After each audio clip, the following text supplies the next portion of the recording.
Bonjour et bienvenue sur ma chaîne pour mon tout premier tag que je vous présente avec grande joie. Donc aujourd'hui, le tag que l'on va faire s'appelle 10 émotions, 10 livres. J'ai été taguée par Bibliophile, dont je vous mettrai le lien du blog en barre d'informations si vous voulez aller jeter un petit coup d'œil. En quoi consiste ce tag? Eh bien tout simplement on va me donner 10 émotions, il va falloir que je trouve un livre qui correspond à chaque émotion. Donc c'est parti, première émotion, un livre qui m'a rendue heureuse. Donc là, sans hésitation, j'ai choisi Orgueil et préjugés de Jane Austen. J'en ai déjà parlé dans l'un de mes updates lecture, donc je vais passer plutôt rapidement dessus. C'est un de mes coups de cœur, vraiment. Je l'avais découvert en film d'abord, que j'avais déjà beaucoup aimé, et le livre a été vraiment pour moi encore mieux. Donc voilà, je l'ai aimé du début à la fin, absolument rien à redire sur ce bouquin. Deuxième émotion, un livre qui t'a fait réfléchir. Donc là, j'ai choisi un livre en espagnol qui s'appelle El libro de arena, qui veut dire le livre de sable. Donc c'est de Jorge Luis Borges. Donc pourquoi en espagnol et pourquoi ce livre? Alors tout simplement parce que je l'ai lu pendant que j'étais à la fac et que je faisais ma licence d'espagnol. Et pourquoi ce livre? Parce qu'en fait, donc c'est un recueil de nouvelles et Borges, il a un style d'écriture qui fait réfléchir. On est obligé de réfléchir quand on le lit. On aime ou on n'aime pas parce que c'est quand même un petit peu particulier. Il aime bien jouer sur les limites de la réalité et de l'onirique. Il aime bien associer des choses qu'on n'associerait pas normalement. Par exemple, rien que le titre, le livre de sable, c'est pas forcément la première image qui nous vient quand on pense à un livre. C'est pas un livre de sable. Donc c'est des petites choses comme ça où voilà, on est forcé de se poser un peu des questions et de prendre du recul par rapport à ce qu'on lit, de se dire mais qu'est-ce qu'il veut dire vraiment par là, quel est le message caché. Et il est traduit en français, Borges, donc ceux qui aiment bien ce genre de lecture, je vous le conseille parce qu'il est vraiment très fort dans son style. Troisième émotion, un livre qui t'a déçu. Alors là, j'ai choisi le troisième tome des Hunger Games, donc La Révolte, de Suzanne Collins. Pourquoi? Tout simplement, en fait, c'est l'épilogue qui m'a déçue. Je ne parle... Oui, c'est vraiment que l'épilogue, hein, c'est pas tout le bouquin. Je sais qu'il y a un certain passage qui a déçu pas mal de personnes, mais moi, ce qui m'a vraiment le plus déçu dans ce bouquin, c'est l'épilogue, parce que on se rend compte, enfin moi, c'est l'impression que j'ai eue, que au final, on n'avait pas avancé entre le tout début du premier tome et l'épilogue du dernier tome. C'est-à-dire que j'avais l'impression que les personnages, il leur était arrivé tout un tas d'aventures, de choses qui marquent les gens et qui les changent à vie. Et j'avais l'impression que pourtant, eux n'avaient pas changé en fait. Pourquoi? Tout simplement parce qu'au tout début de l'histoire, Katniss, elle est pauvre dans son district 12, elle est un peu malheureuse et elle a très peu de moments de bonheur. Au final, elle est toujours malheureuse, elle a toujours que très peu de moments de bonheur. Et certes, elle n'est plus pauvre, puisque le fait d'avoir participé aux Hunger Games, elle a pu toucher de l'argent. Mais à part ça, moi je trouvais que c'était quand même une note qui était aussi négative à la fin qu'au début. Après, c'est mon interprétation, parce que quand j'en ai parlé avec d'autres personnes, ils n'avaient pas du tout eu la même interprétation de cet épilogue. Mais voilà, pour moi, c'était vraiment... au final, même les personnages secondaires étaient tout aussi malheureux à la fin qu'au début. Il n'y avait pas eu grand changement dans leur vie. Et je me disais, mais tout ça pour ça? Quatrième émotion, un livre qui t'a brisé le cœur. Donc là, j'ai encore choisi un troisième tome. Celui de Divergente cette fois-ci. Donc Divergente qui a été écrit par Veronica Roth. Alors pourquoi est-ce qu'il m'a brisé le cœur? Eh bien tout simplement parce que pour moi Divergente ça a été un gros coup de cœur. J'ai lu les 3 tomes d'affilée, voilà, sans rien lire entre deux, sans prendre le temps de respirer on va dire. Et vraiment je me suis attachée énormément au personnage. Et donc Triss pour moi était devenue vraiment comme une sorte presque d'amie. Donc déjà le fait que la saga se termine, j'avais déjà un petit pincement au cœur le fait de me dire bon bah c'est le dernier tome, après il n'y en aura plus. Mais en plus j'ai trouvé que la manière dont ça se terminait, bah, c'était encore plus dur pour moi de me dire mais c'est fini, il n'y aura plus rien quoi, c'est fini quoi. Ça m'a vraiment brisé le cœur, en fait c'est la manière dont ça s'est fini. J'ai vraiment eu du temps, il m'a fallu du temps pour après pouvoir lire quelque chose de nouveau, pour faire le deuil de cette saga. Je suis restée bien une semaine et demie sans rien lire et sans rien avoir envie de lire non plus. Ce qui est quand même très rare puisqu'en général je passe très vite à un nouveau bouquin. Donc oui, voilà, Divergente m'a vraiment brisé le cœur à la fin. Après je sais que c'est pas le cas de tout le monde. Je parle par exemple d'Emilie de la chaîne Bulldop qui elle a adoré la fin et pour elle il n'y avait pas de meilleure fin possible. Donc voilà, lisez-le, faites-vous votre propre avis et si vous l'avez déjà lu n'hésitez pas à me donner votre avis parce que je sais que cette fin ne laisse pas indifférent et voilà. Cinquième émotion, alors un livre qui t'a ému. Donc là j'ai choisi La Nuit de Elie Wiesel, pardon si j'écorche son nom.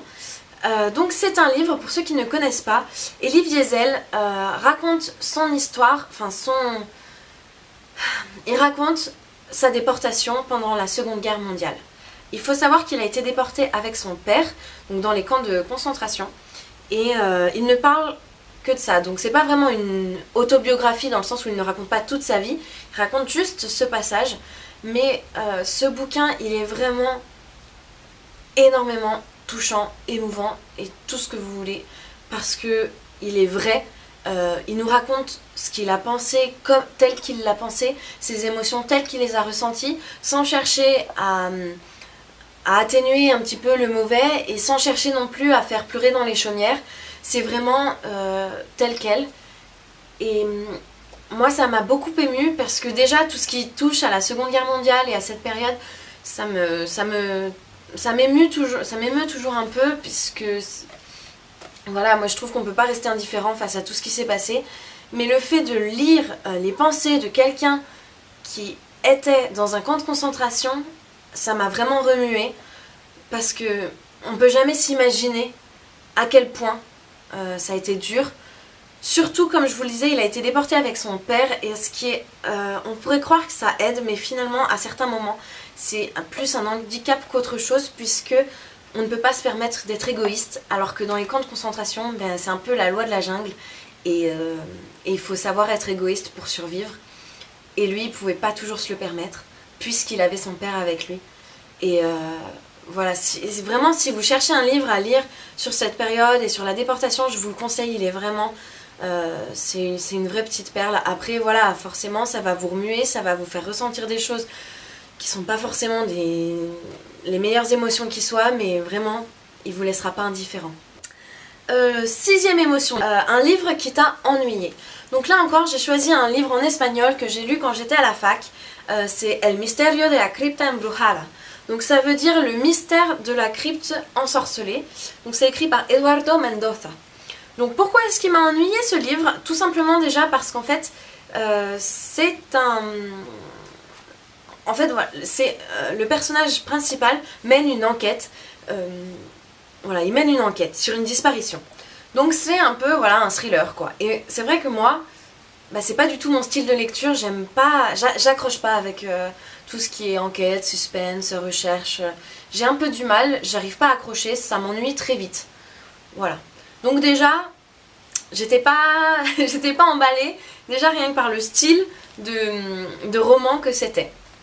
Ensuite, il faut savoir que c'était pas le premier bouquin de Mendoza que je lisais et le premier m'avait déjà pas fait une super impression, donc je partais déjà avec un a priori en lisant ce bouquin, surtout que je l'ai lu pour une prof qui m'ennuyait elle aussi, donc si vous voulez, c'était un tout. Ce bouquin, avant même de l'avoir ouvert, je savais qu'il allait pas me plaire, donc en quelque sorte je lui ai pas vraiment trop laissé sa chance et c'est vrai que du coup dès le départ je me suis ennuyée.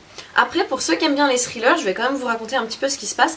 On va suivre, ça se passe en Espagne, on suit un personnage dont on ne connaît pas le nom.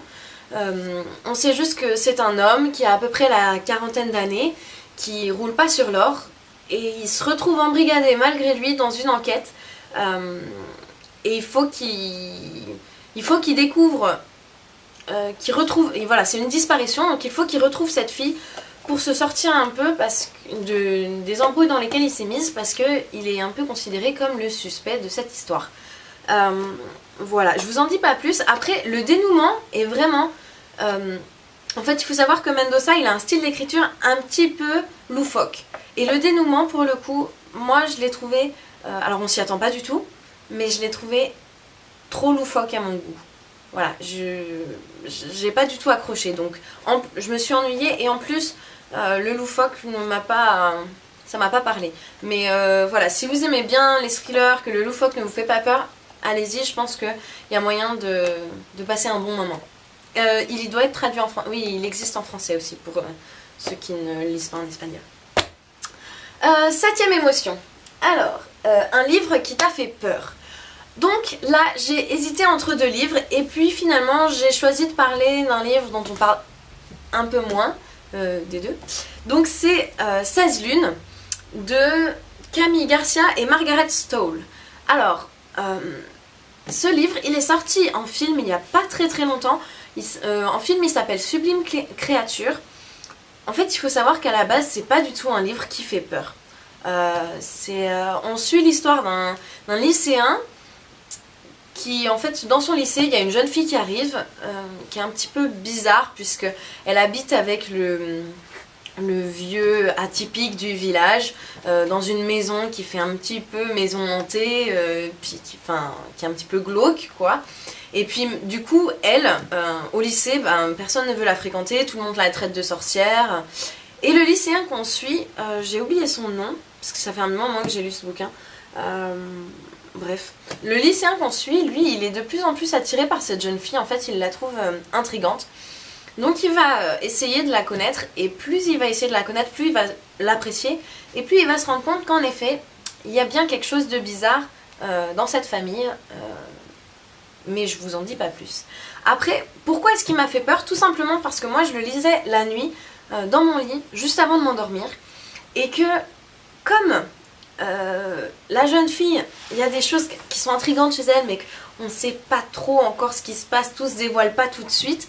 Il y avait vraiment cette ambiance, un petit peu ce suspense, et du coup moi dans le noir avec ma petite lampe de chevet qui fait pas beaucoup de lumière, et puis les bruits de la maison, du bois qui craque, tout ça, j'étais vraiment dans une atmosphère très tendue, et c'est vrai que j'avais peur, mais c'était une bonne peur, c'était une peur que j'aimais bien, et j'ai adoré en fait lire ce bouquin dans cette atmosphère. C'était pas du tout...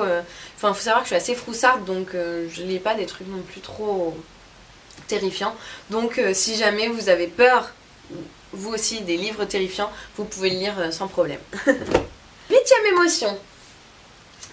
Un livre qui t'a laissé perplexe. Donc là, j'ai choisi Le dernier brûleur d'étoiles de Sophie Valpigel, dont j'ai déjà parlé dans un de mes updates lecture, donc je vais passer assez vite dessus. Pourquoi est-ce qu'il m'a laissé perplexe? Tout simplement parce que je ne sais toujours pas si j'ai aimé ce bouquin ou pas. Voilà, je sais pas quoi en penser, je sais pas quoi dire dessus. Je suis voilà, perplexe, quoi. Quand j'ai fini le bouquin, je savais pas si j'étais contente qu'il soit fini, ou au contraire que j'avais envie d'en savoir plus. Je savais pas. Même pendant mon bouquin, j'ai pas arrêté de me poser la question, est-ce que je continue à le lire? Est-ce que je m'arrête? Et bon, finalement, je l'ai lu jusqu'au bout parce que j'aime pas arrêter les bouquins, mais enfin, voilà, je sais toujours pas quoi en penser, je sais toujours pas quoi vous dire dessus. Voilà, je vous mettrai en barre d'infos l'update lecture où j'en parle, comme ça vous pourrez avoir une idée un petit peu plus précise sur la chose. Voilà. Neuvième émotion. Un livre qui t'a mise en colère. Donc j'ai choisi La fille de papier de Guillaume Musso. Donc vous devez certainement connaître Guillaume Musso, c'est un auteur à succès qui fait best-seller sur best-seller. Et moi, avant de lire ce livre, j'en avais déjà lu quelques-uns de Guillaume Musso, et je m'étais rendu compte que le scénario était à peu près toujours le même. Et j'avais l'impression que une fois qu'on a lu un livre de Musso, on les a tous lus. Et puis, je suis tombée sur ce bouquin, et en lisant le résumé et en lisant les critiques qu'il y avait dessus, je me suis dit tiens, celui-là il a l'air différent des autres que j'ai lus, peut-être que je vais être surprise avec celui-là et du coup j'ai voulu tenter l'aventure, sauf qu'en fait finalement, alors oui le scénario est différent puisqu'on suit un auteur qui a le syndrome de la page blanche et qui un jour se retrouve avec l'un de ses personnages de livre dans la vraie vie. Et son personnage de livre lui explique qu'il est tombé du livre et qu'il doit continuer à écrire pour qu'elle puisse continuer à vivre. Et en fait, ce qui m'a vraiment mise en colère dans ce bouquin, c'est que finalement, j'ai été énormément déçue par le personnage principal, donc par cet auteur, par cet écrivain qui a le syndrome de la page blanche, puisque je trouvais qu'il était... il faut savoir qu'au moment où on commence le bouquin, il est dans une grosse dépression parce qu'il s'est fait larguer et qu'il n'arrive plus à écrire. Et je l'ai trouvé, mais alors, pessimiste et puis ramollo et tout ce que vous voulez. Alors je sais que quand on est en dépression, bah oui forcément on est pessimiste et on va pas être super joyeux. Mais alors lui, je le trouvais mais vraiment une tendance à faire son Calimero et à s'enfoncer lui-même. Ça m'a pas... Enfin ouais non, j'ai pas du tout accroché. Je trouvais ça lourd et j'avais juste envie de prendre le personnage, de le secouer, de lui foutre une paire de claques et de lui dire non mais c'est bon, reprends-toi quoi. Enfin, et alors c'était peut-être le but de Musso, mais du coup, moi j'ai été vraiment en colère contre le personnage et j'ai même pas continué à lire le bouquin, je l'ai arrêté, tellement ça me saoulait quoi. Donc voilà, le livre qui m'a mise en colère, je crois que c'est le seul, ou l'un des seuls de ma bibliothèque qui m'a vraiment mise en colère, mais... c'est celui-là. Et pourtant, je sais qu'il a beaucoup de bonnes critiques et beaucoup de gens l'ont adoré. Mais moi, voilà. Donc, 10e et dernière émotion. C'est un livre qui t'a surpris. Donc, j'ai choisi l'Odyssée de Homère, que j'ai lu quand j'étais en 6e. Donc, quand je suis rentrée au collège. Parce que, tout simplement, à cette époque-là, j'avais horreur de lire. Il fallait surtout pas me parler de lecture. Parce que je freinais des cas de fer et je disais ah non surtout pas, moi j'ai horreur de lire. Et quand je suis arrivée en 6e, eh bien, notre prof de français nous a donné un livre à lire, donc lecture obligatoire. Je l'ai acheté et je me suis dit je sens qu'il va me saouler ce bouquin, je vais peut-être même pas le terminer. Et en fait, eh ben, en le lisant, je l'ai adoré. J'ai été vraiment surprise dans le bon sens, puisqu'en fait je me suis rendu compte que j'adorais la mythologie grecque. Donc déjà ça a été une découverte pour moi et qu'en plus j'ai découvert que la lecture pouvait être quelque chose de bien et que c'était pas forcément quelque chose qu'il fallait fuir à tout prix. Bon, c'est pas tout de suite à ce moment-là que j'ai commencé à lire énormément, mais ça a été on va dire mon premier pas vers la lecture et la littérature, puisque je me suis dit finalement peut-être que j'avais une idée reçue sur la lecture et que je pourrais peut-être trouver quelque chose qui me plaît. Donc voilà, grosse surprise avec l'Odyssée de Homère que je vous recommande, qui se lit très facilement. Et voilà, si vous aimez la mythologie grecque, c'en est bourré quoi, donc allez-y, faites-vous plaisir. Et voilà, donc c'est la fin de ce tag. Je vous ai présenté mes 10 émotions et mes 10 bouquins. N'hésitez pas vous à me laisser des commentaires sur des bouquins qui vous ont mis en colère, ému, fait réfléchir, enfin chacune de ces émotions. J'espère que ce tag vous a plu. Je vous dis à très bientôt et je vous souhaite de très bonnes lectures.